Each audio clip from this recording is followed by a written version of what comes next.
Bonjour à tous et bienvenue pour cette leçon. La première leçon, explorons la parole de Dieu. La première leçon de notre étude biblique sera divisée en deux parties. La partie A et la partie B. Dans la première partie, nous allons voir ensemble, nous allons faire une introduction à l'Ancien Testament. Donc, juste pour comprendre un peu comment l'Ancien Testament est divisé et juste une introduction générale également sur la Bible. Si vous n'avez pas encore, vous vous rappelez, on vous a encouragé de prier avant chaque étude biblique. Donc, si vous n'avez pas encore fait cela, vous pouvez quand même prendre quelques moments, une quinzaine de secondes, pour prier et demander à Dieu de nous éclairer et de nous donner la sagesse durant cette étude biblique afin que nous étudions sa parole. Donc, si tout ça c'est déjà fait, ben, on pourra continuer. Sinon, vous pouvez mettre la vidéo sur pause et vous allez revenir un peu plus tard. Allons-y ici, explorons la parole de Dieu, étude biblique à domicile.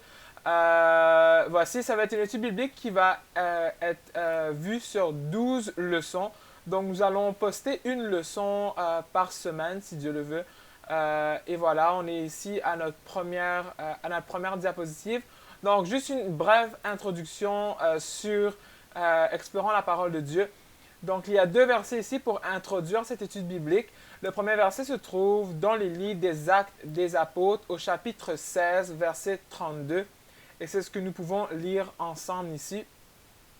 Et ça dit, « Et ils lui annoncèrent la parole du Seigneur ainsi qu'à tous ceux qui étaient dans sa maison. » Donc, ça ici, c'est pour dire que nous pouvons étudier la parole de Dieu où que nous sommes, où que nous soyons.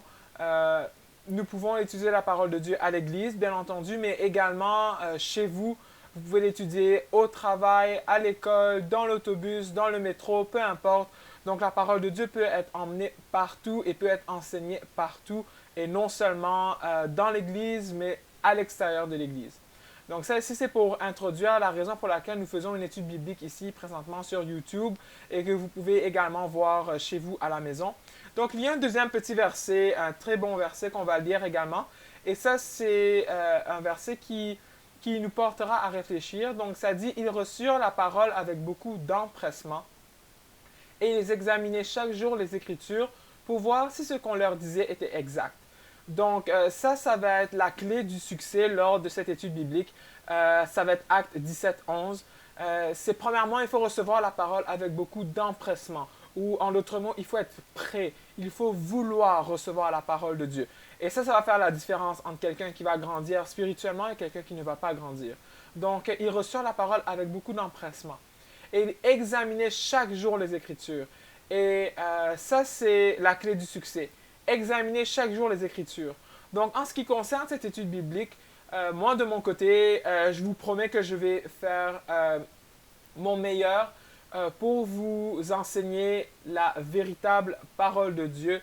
Donc, je vais vous enseigner la Bible telle qu'elle, la vérité de la parole de Dieu.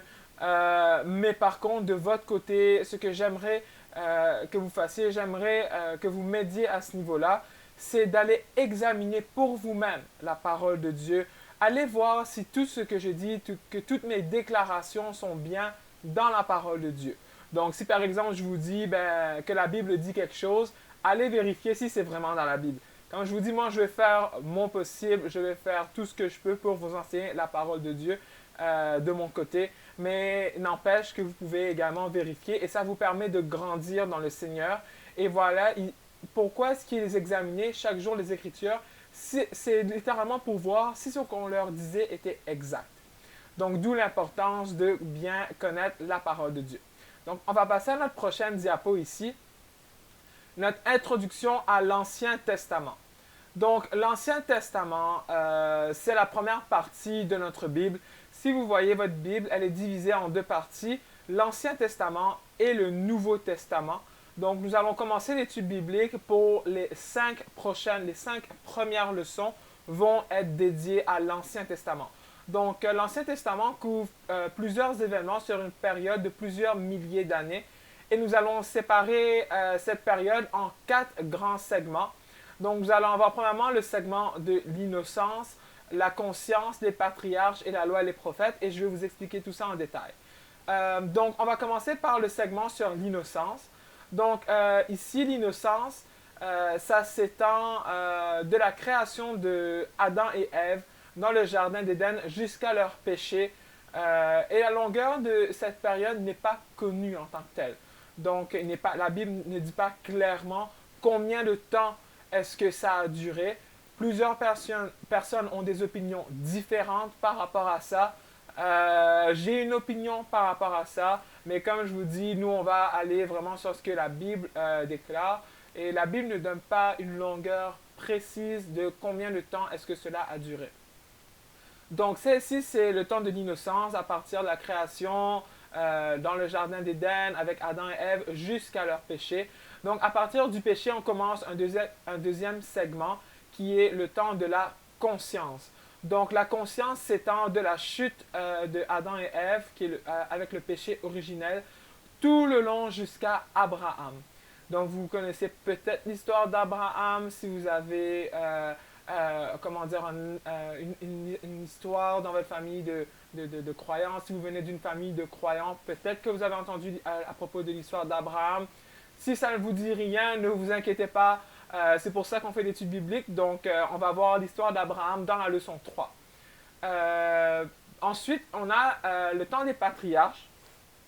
Donc, le temps des patriarches, ça couvre le temps d'Abraham jusqu'à Moïse. Et par après, on a ici la loi et les prophètes. Donc, la loi et les prophètes, c'est de Moïse jusqu'à Jésus-Christ.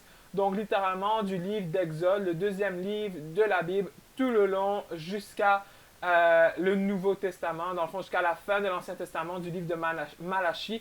Donc, c'est là la loi et les prophètes. Donc, notre première leçon va couvrir également les événements de la création jusqu'au premier jugement. Donc, nous n'allons pas le faire dans cette vidéo, mais ça va être dans la prochaine vidéo que nous allons voir littéralement, comment dire, qu'est-ce que Dieu a créé au commencement. Mais avant cela, on va juste retourner ici à notre diapo pour décortiquer un peu les livres de l'Ancien Testament. On va étudier l'Ancien Testament, on est prêt à le faire, mais on va quand même prendre le temps de bien comprendre comment l'Ancien Testament est divisé. Donc, on va aussi introduire un peu la Bible. Qu'est-ce que la Bible? Donc, on va voir ici sur les diapos, vous pouvez le voir à l'écran, il y a plusieurs mots écrits, il y a plusieurs versets également dans le coin ici à droite pour moi. Je ne sais pas si vous le voyez à droite également, ça sera confirmé. Mais moi, c'est à droite de mon écran, je pense que ça devrait être le même. On va lire quelques versets ensemble, on va juste également introduire la Bible. Donc, 2 Pierre 1, 21. Encore une fois, comme ça avait été dit dans la vidéo d'introduction, si vous avez vos Bibles avec vous, nous vous encourageons de suivre les versets, de lire les versets avec nous. Ça vous permettra de, premièrement, vous familiariser avec la Bible et également voir que tout ce que je vous dis est dans la Bible, mais aussi ça vous permet d'apprendre à chercher par vous-même dans la Bible. Amen. Donc, 2 Pierre 1, 21, ça dit « Car ce n'est pas par une volonté d'homme qu'une prophétie a jamais été apportée, mais c'est poussé par le Saint-Esprit que les hommes ont parlé de la part de Dieu. » Amen. Donc, c'est ce qu'on peut voir ici dans l'encadré en bas de l'écran. C'est exactement ça que je vous ai lu. On voit que clairement, la Bible est inspirée de Dieu.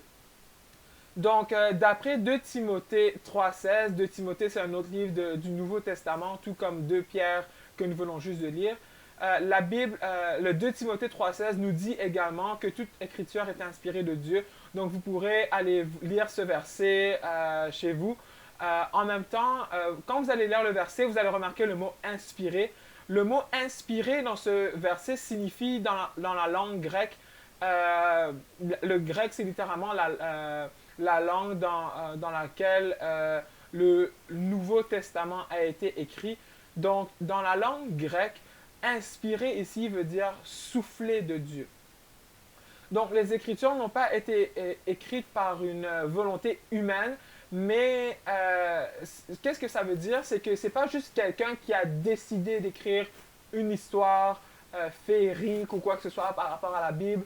Non, la Bible n'est pas un livre que l'être humain a imaginer au sujet de Dieu. Au contraire, c'est le livre que Dieu a inspiré aux humains pour que nous puissions le connaître. Donc, ce n'est pas une création humaine, ce n'est pas une création que l'homme s'est fait de Dieu, mais c'est Dieu qui donne à l'humain la façon de le connaître davantage. Donc, c'est là qui est important à comprendre également. Un autre mot-clé dans 2 Pierre 1, 21, c'est pousser. Donc, c'est ce que nous pouvons voir ici. Mais c'est poussé par le Saint-Esprit que les hommes ont parlé de la part de Dieu.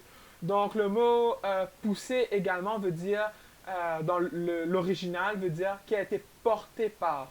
Donc, en d'autres termes, nous pouvons lire ce verset comme mais c'est porté par le Saint-Esprit.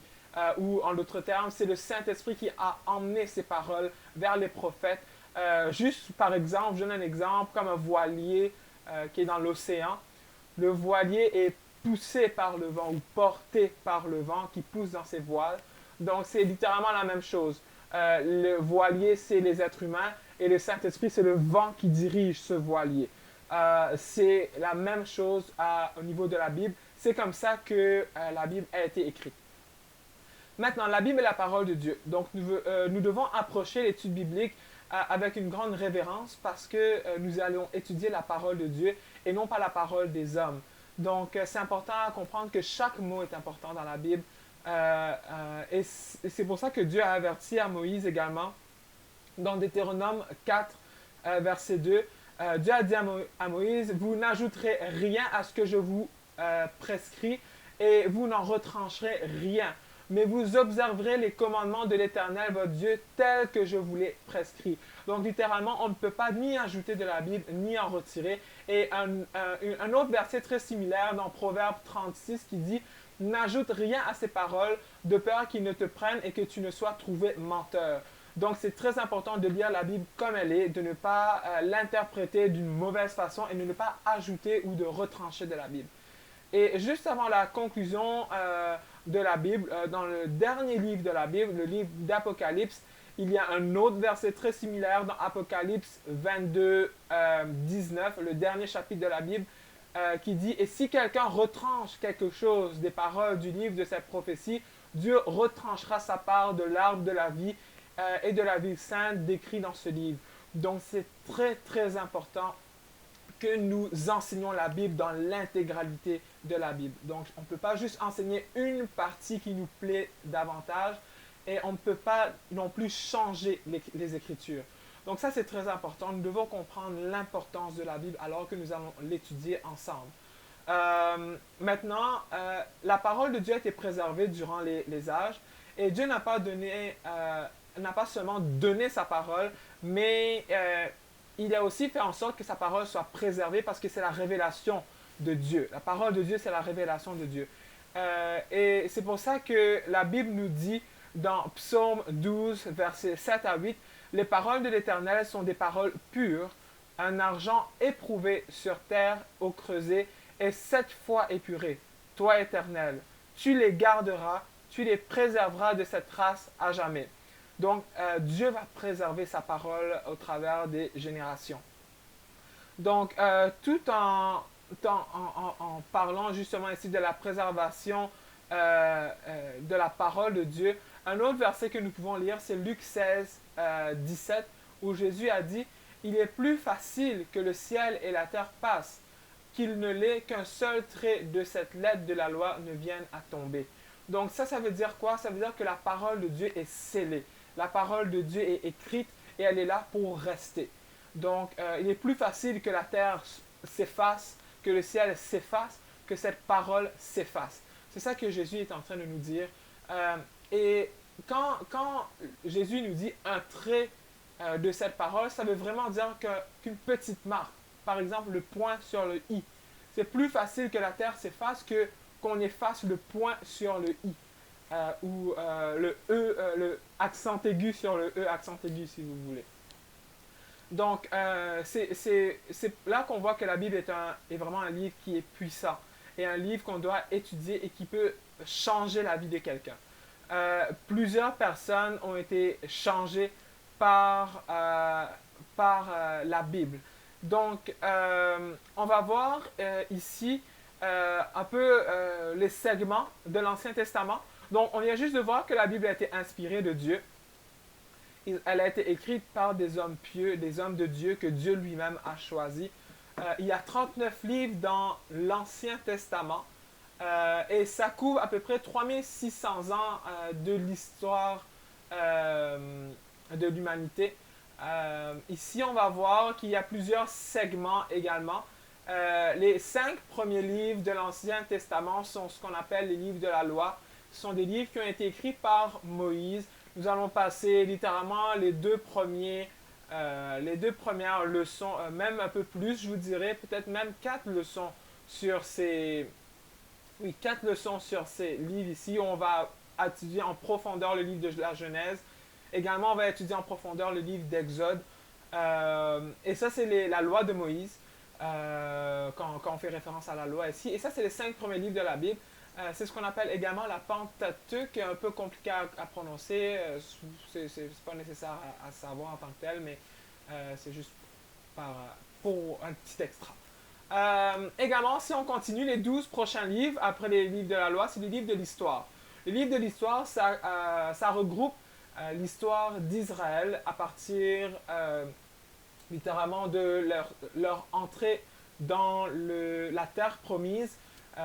Donc ça couvre l'histoire des juges qui ont régné sur Israël, des rois qui ont régné sur Israël, Israël en tant qu'un royaume uni, Israël en tant qu'un royaume divisé, ainsi de suite. Donc beaucoup de l'histoire d'Israël se retrouve ici. Par la suite, on a des livres de poésie. Donc les livres de poésie sont des livres... pourquoi poésie? C'est juste que l'écriture est très différente. Quand vous lisez les livres de poésie, vous allez voir que les tournures de phrases ne sont pas pareilles. C'est la seule chose qui change. Par exemple, si vous lisez le livre de Psaume, contrairement au livre d'Exode, vous allez voir que l'écriture n'est pas pareille. Par exemple, il y a des psaumes qu'on connaît qui sont très populaires, Psaume 23, Psaume 91.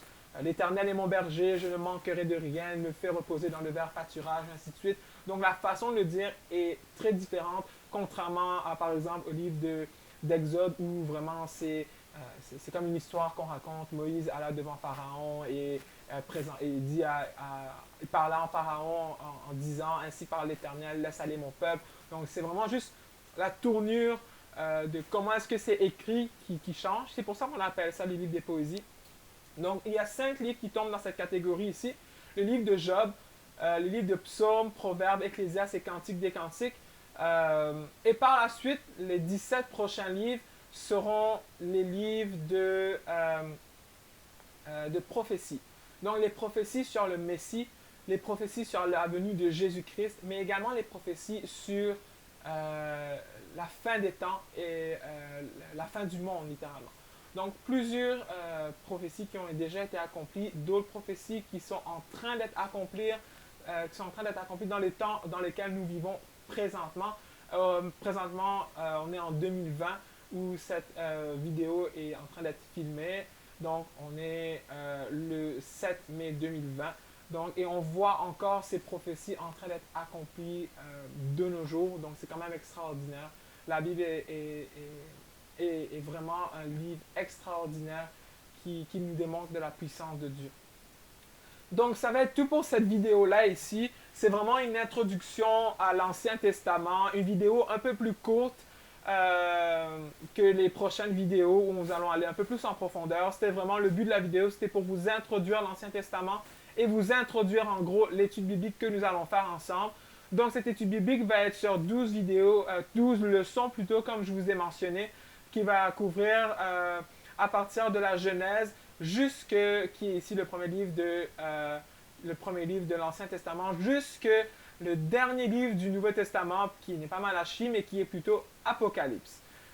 Donc ça va être tout dans la prochaine vidéo. Ce que nous allons voir ensemble, nous allons voir la semaine de la création, comment Dieu a créé le monde entier, comment Dieu a créé l'univers. Nous allons aussi voir le pouvoir du choix, comment le péché a brisé la communion d'Adam et Ève avec Dieu. Et nous allons aussi voir le premier jugement, ce qui s'est passé après que Adam et Ève aient péché dans le jardin d'Éden en mangeant le fruit défendu. Donc, et voilà, ça va être pour la prochaine vidéo. Donc, si vous avez des questions, si vous avez des commentaires, des points d'amélioration par rapport à la vidéo, laissez-nous savoir dans les commentaires plus bas. Ça va nous faire un plaisir de vous répondre. Sinon, si vous avez aimé cette vidéo, vous pouvez toujours laisser un pouce vers le haut. Vous pouvez également vous abonner à la chaîne pour que vous puissiez recevoir les prochaines vidéos qui vont être diffusées à chaque semaine. Donc, le but, c'est de vous donner au moins une vidéo par semaine, une leçon au moins par semaine pour que vous puissiez rester constant alors que vous étudiez la parole de Dieu. Donc, que Dieu vous bénisse et on va se voir dans la prochaine vidéo. Bye bye.